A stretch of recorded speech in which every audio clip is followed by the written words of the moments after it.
Alright guys, a lot has happened this week. I've got Nebula Camo. I was one of the first to get it. It's been a week now. And it's blown up. I've got a lot of new subscribers. I even got a follow from the Korean Savage, which is huge. So if you guys are new to the channel, please leave a sub. We're almost on 12,000. I've been in 11,000 subscribers for 4 years. So 12,000 would really help. And let's get into the video. Alright, so the first thing I did, and this is the biggest thing to get the camo super fast, it's also common sense.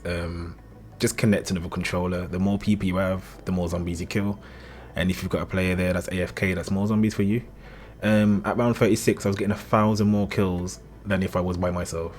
And the best part about it is there's more zombies at the earlier rounds, so if you're using a gun like the GS, you can get more easier headshots. You can just blast through that gun like nothing.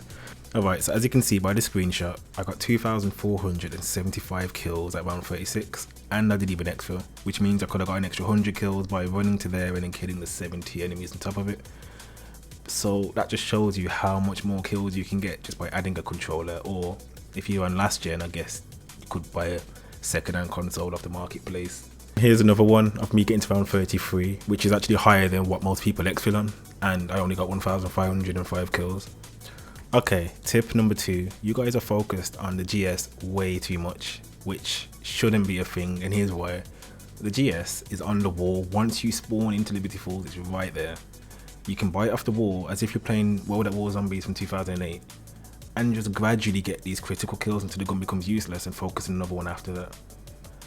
The issue is people are exfilling or leaving the game the moment the gun becomes weak, and I'm like, why? You could just focus on another gun after that and get an extra like 700 critical kills. I don't understand why people are doing this. They'll leave after round 16 to start again with the gun, and I'm like, no, a critical is a critical. A critical with every gun is a critical towards Nebula, and people need to realize this. So please don't exfil or leave at round 16 when the gun becomes weak. And if anything, whenever there's a vermin round, just pull the gun out. It still one-shots them at round 36. And there was a lot of vermins, trust me, a lot of them, so it does add up, man. This is what I want you to do. I want you to have the gun in your pocket, and when it's weak after round 16, just pull it out whenever you see vermins, and you'll go flying through this. That's what I did. This gun wasn't even an issue for me because I did that. I didn't even think twice about it. It was annoying you couldn't pack a punch it, but the gun's there, and it's in green rarity as well, so it's quite strong at the earlier rounds. Alright, number 3. You don't optimize your attachments properly, and I don't mean making a class setup. I mean changing the class setup as you rank the gun up. A lot of people do not do this, and it irritates me a bit. They'll stick with the same gun and do the whole 2,000 criticals and then the 300 hit fires while you got the flipping electric on there or whatever. And I'm like, bro, you've still got extended mag 1 on, and please change your attachments as you rank up the gun. CHF barrel is a lifesaver. Steady aim laser is pretty good. Sometimes you need to hip fire them if you've got insta kill, so I use hip fire laser. There's some good stuff, man. Like suppressor's probably the only thing that I've not changed since I leveled up once, because it's the best attachment, drops more salvage and makes your gun stronger faster. So one thing you can do if you're struggling with the GS or the LR sniper is make a class with it, but don't spawn in with it. These guns are on the wall. I want you to click on the class you've made and press L2 or the left trigger so that it has this red icon on there, and that means when you buy it off the wall, it'll be the class that you've made. So it does mean that you actually can have 2 guns with you that you want to use. Alright, so when it comes to augments, there's 2 things that I go for: power and longevity. And what I mean by that is I want to get to round 36 every single time, so I want as much help as I can. So the 2 most important ones to me is quick revive and dead shot. Dead shot because obviously you're going for critical health, critical kills, so you want to go for dead head and dead break. Dead first is brilliant if you're using snipers, but dead head is good for me.